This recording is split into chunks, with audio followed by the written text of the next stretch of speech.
Hey there, and welcome to another video of bonus material from our Advanced Piano Tricks course, Volume 1. So today we're going to expand on trick number 7. So if I go to the index, it says here that this is about perfect fifths with gaps. So here's our lesson right there, and all I need to do is either scan this QR code with my phone, or if I have the PDF, I can just click on it and go right to the video. Created using one simple trick. Take a listen.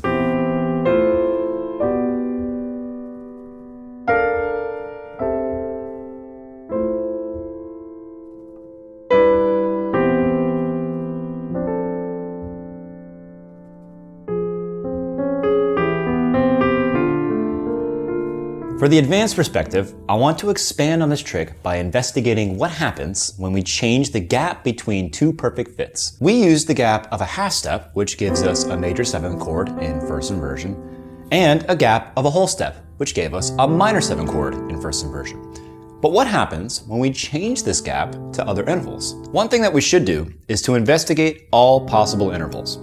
So here's a chart with all possible gaps. We start with the gap of a half step, then a whole step, then a minor third, and all the way up to the octave. And we're going to be tempted to label all of these chords since we've already done it with the first two, A flat major 7 over C and A minor 7 over C. So the next chord could be labeled as a C7 sus4, and then the next is probably a C major 7 sharp 11 omit 3, and so on. But this is the wrong approach. Remember, we're using these voicings as constant structures. The important attribute of these voicings is the type of sound they create. The name of the chord or which of the notes is the root or the third or a tension is irrelevant. What is really important is the sound texture or color that they create. So try each of them and listen carefully to their sound. Is it smooth? Is it dense? Is it very tense or dissonant? Or is it balanced? And because these are very subjective properties, you must experiment with them to make them your own. For example, let's say we use a gap of a major third and play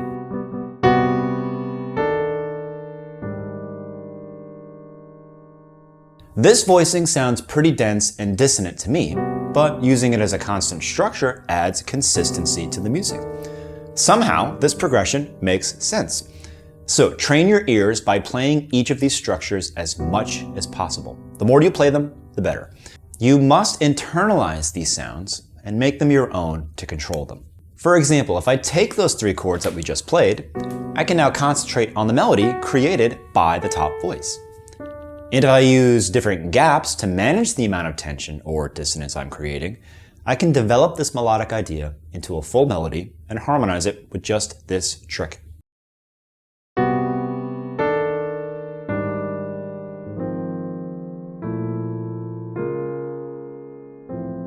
One more very important thing that I want to add. Your perception of dissonance versus consonance will develop throughout the years. Things that sound dissonant to you today might sound consonant later on. And that's not because they're not dissonant anymore. That's because you'll be able to hear and anticipate their resolution. You'll know where they're going, even before deciding if you want to actually go there or not. Don't forget, you can now find this video next to the original trick if you own the book. And you can check out this trick's original tutorial right here. So here's another sound created using one simple trick. Take a listen.